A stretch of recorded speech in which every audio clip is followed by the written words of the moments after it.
Before getting too far into this is a zombie DLC. If you are not interested in that, unfortunately, this isn't the video for you. Welcome to Shatter Our Souls with Novaria. We are back at Jacob's Cove in the original Borderlands, continuing our Deathless challenge, and we are also at the Generally Hospital. As I was getting to, Jacob's Cove is the first of the three DLC that I'm going to be tackling with this Deathless challenge. The fourth one, Mad Moxie's Underdome Riot, is an arena shooter, effectively. You're stuck in a small area with just that. It's just three arenas, one after another, trying to make the game more balanced for the higher level characters. That's it. That's all. No story, no problems. So we're tackling the story based missions. Anyways, what to expect from this point on?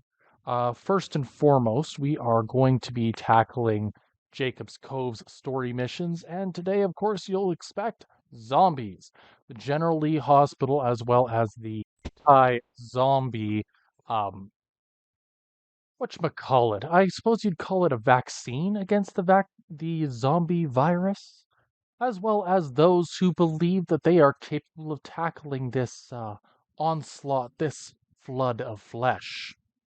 Sorry, aside from my obvious and silly failings here dealing with the suicide zombies, um, we are going to be following the same rules as I have for the entire 20 something videos that I put out for this challenge series.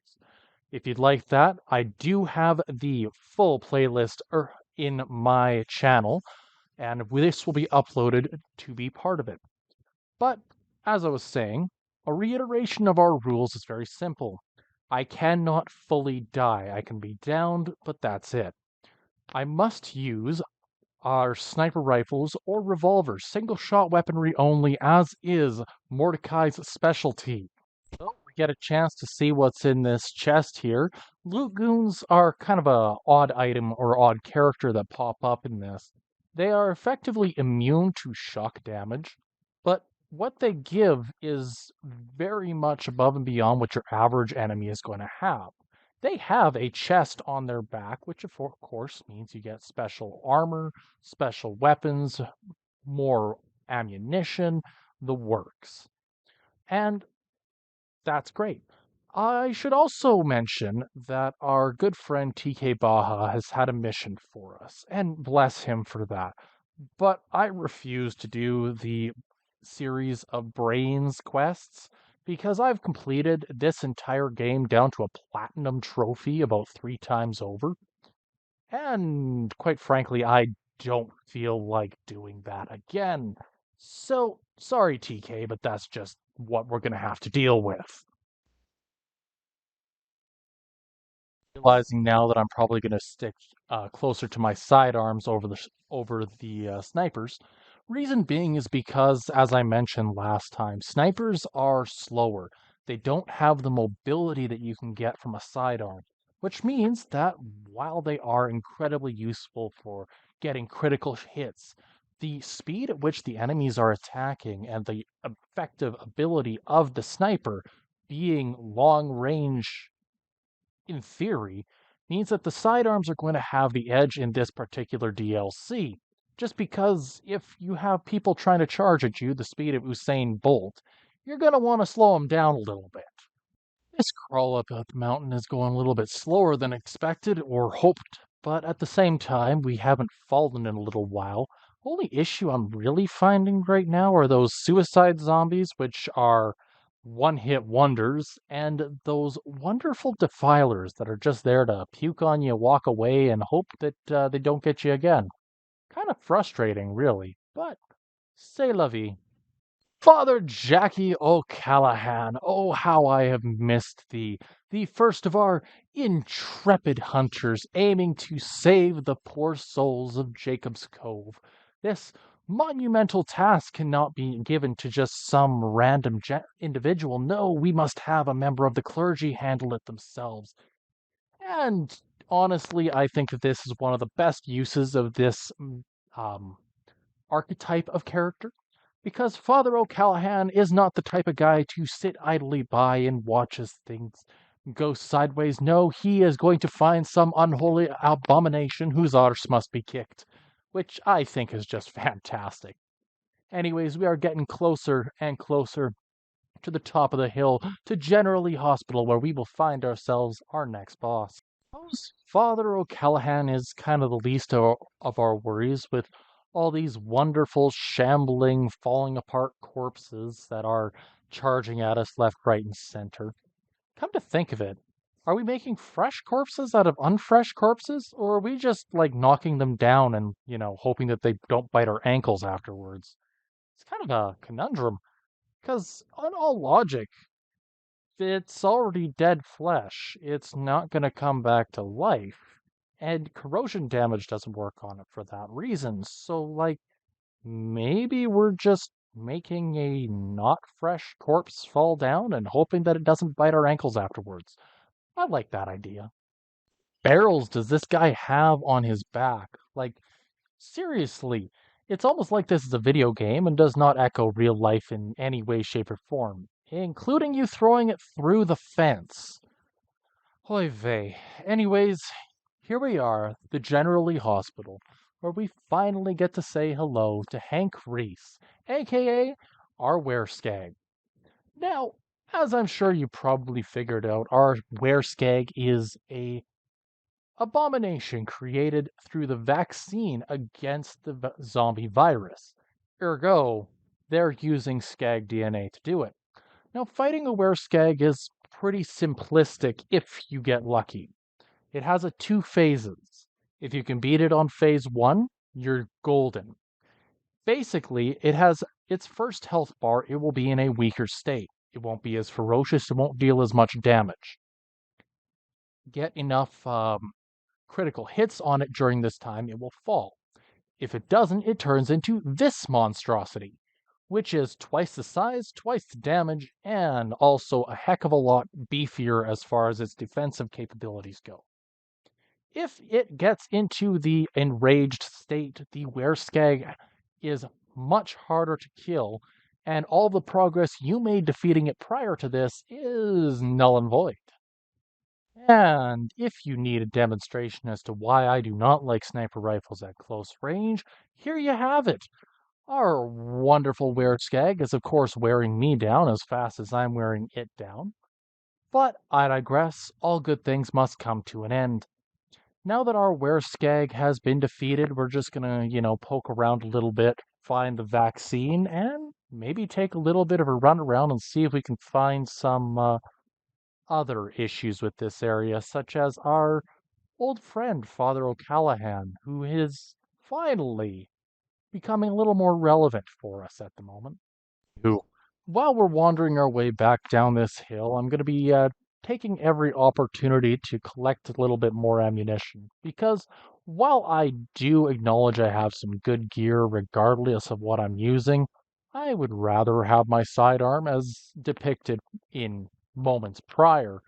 But also, I believe that the work that I put in to get the violence pistol, the explosive pistol I've been using since this DLC started, makes it a wonderful weapon to continue using for the majority of the rest of this video and this DLC in general.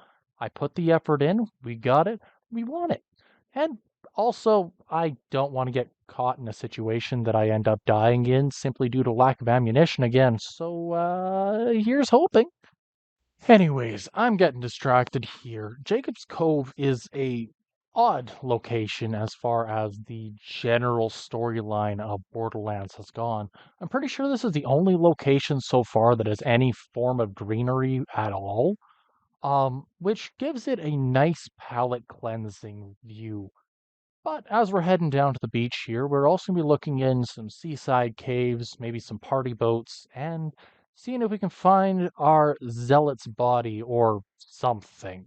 At the very least, we want to try to make sure that he actually did his job and that he didn't get bit, because Oh, well, let's face it, he did get bit. This is Borderlands. Worst case scenario happens all the time, and usually to comedic effect in some capacity or another.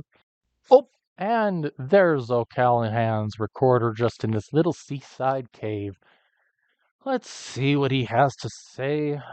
Oh, yeah, okay. Figured it. He got nicked.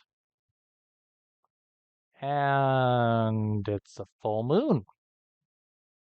Well then, I guess his is the next arse we have to kick now, isn't it? Well, I think given that we're running out of options and missions to cash in here, we're gonna head back to the main area, the central location, drop a couple missions off, collect a couple new ones, and we'll be back here in a couple minutes. All right, now we're back in the main part of Jacob's Cove. While we're here, I am going to finish picking off the last of Hank Reese's logs. Yes, we know what happened to him in the end. Yes, we know flat out that although he is a loving and doting father, he did end up getting himself on the business end of Dr. Zed's experiments. Thus, at least we should hear out his final moments, his final wishes and beliefs as we go along, so that we may carry him forth in our memory, or something of that nature. As we continue through here, and I believe my next video is going to be taking on a new coat of paint here. For one, it's going to be back to my regular recording style, where I'm going to be recording my audio slash my commentary over top as an intertwined statement once again.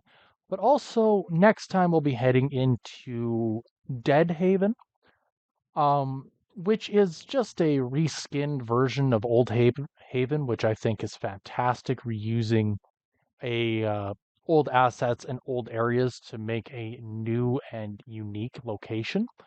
Um, but while we're here, I suppose I can talk a little bit about types of monsters that we've been tackling thus far.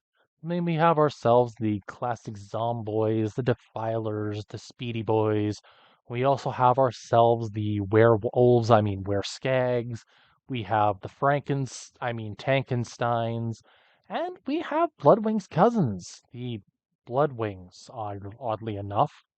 Um, so yeah, overall, I think this area has some unique diversity in enemy type, I mean, all things considered, given the time and what it was made to work around.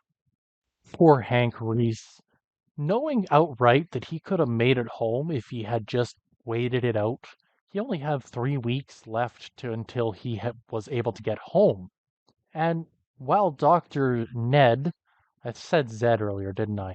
While Dr. Ned is capable of making a cure, or was capable, we all know what became of that. The wonderful wereskag being the resulting ailment that afflicts the wonderful people of Jacob's Cove.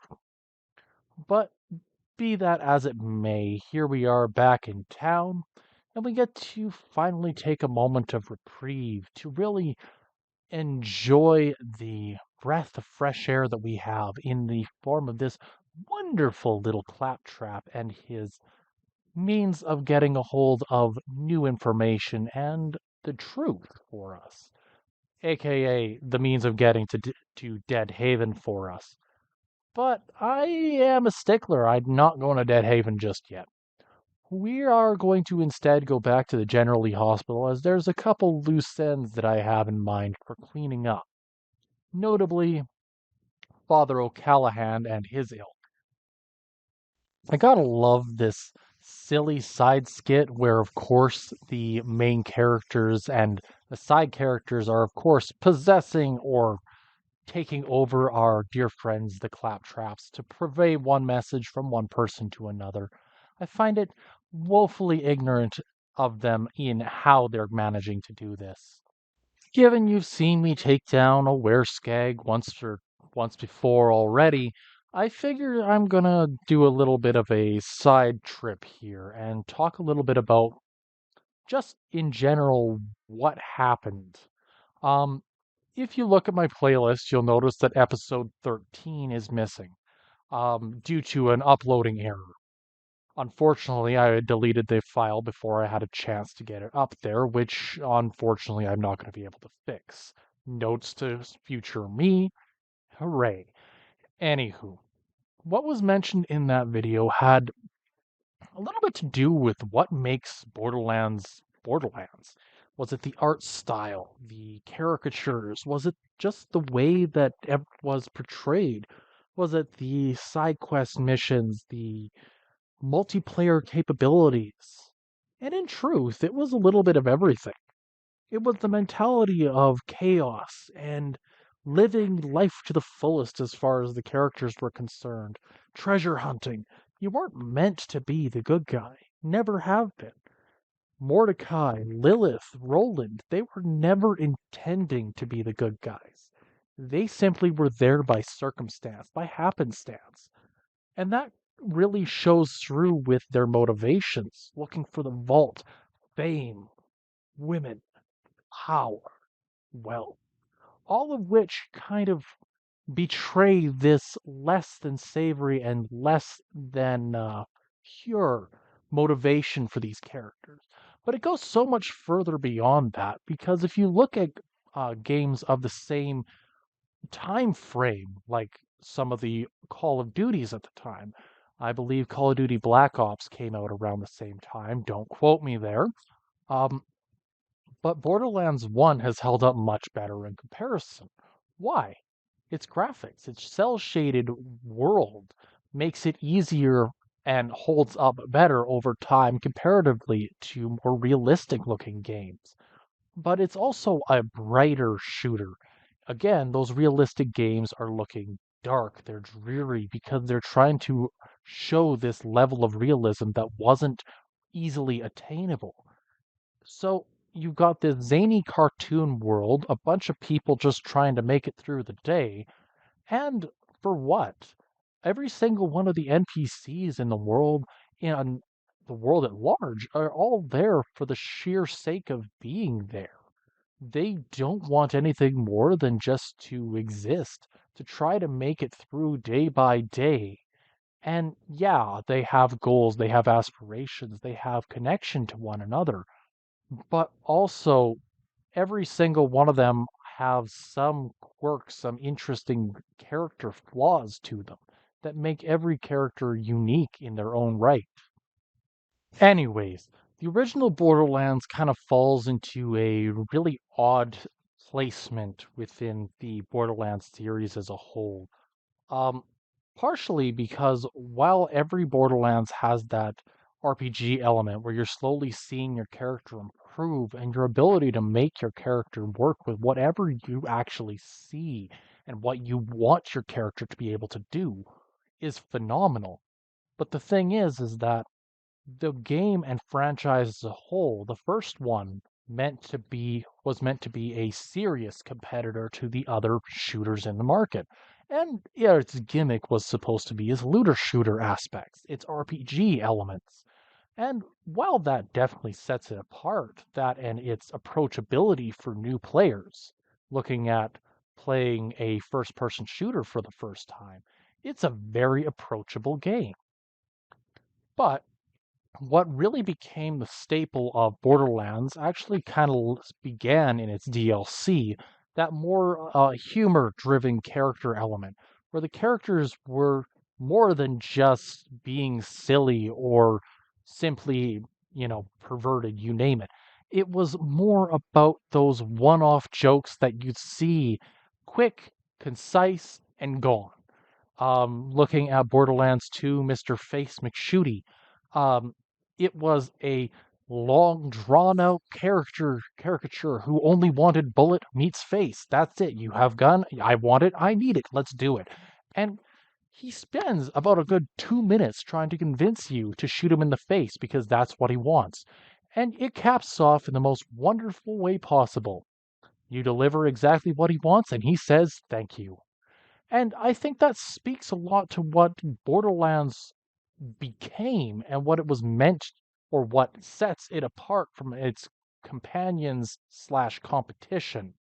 But Borderlands again doesn't just stop at loot. It doesn't stop at storyline, zany characters. It also had it had the multiplayer side where you could connect with your friends over Wi-Fi and sit down, play a game, and enjoy company online. Sit there on a call, chit chat, and just let loose, have a laugh. Sure, it was geared towards people with a dark sense of humor, but at least it had something more to it than just a single campaign or people screaming at each other over a mic in competition.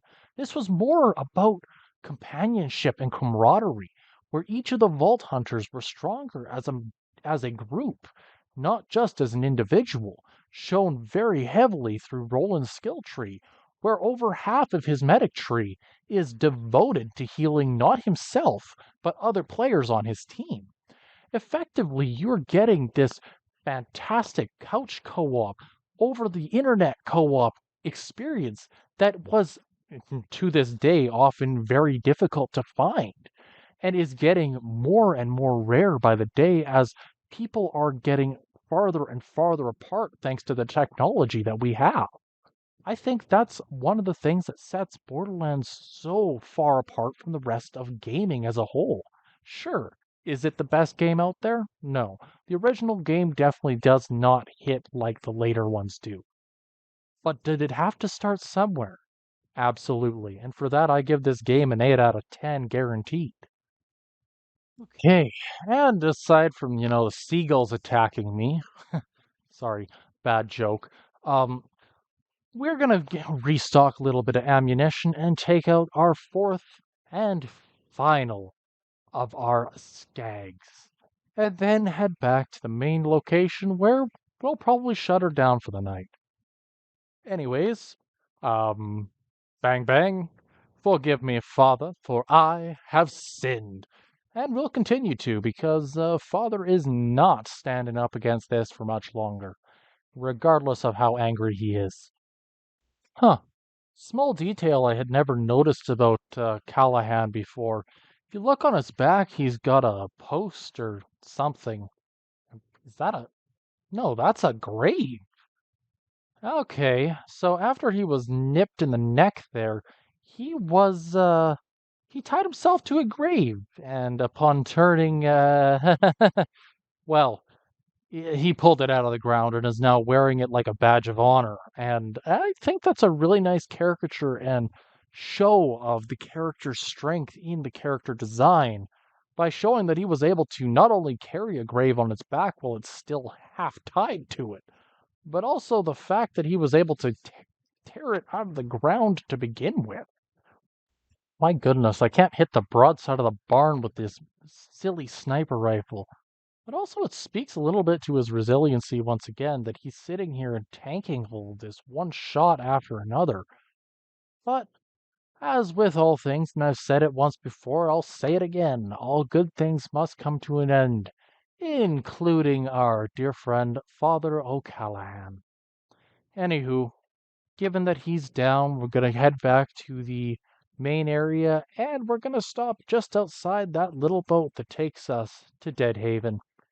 If, for whatever reason, you like what you see, are curious how this is going to go, or if it will continue with as much success as today, drop a like, leave a subscribe, and we'll catch you next time. Until then, I hope you have a good one.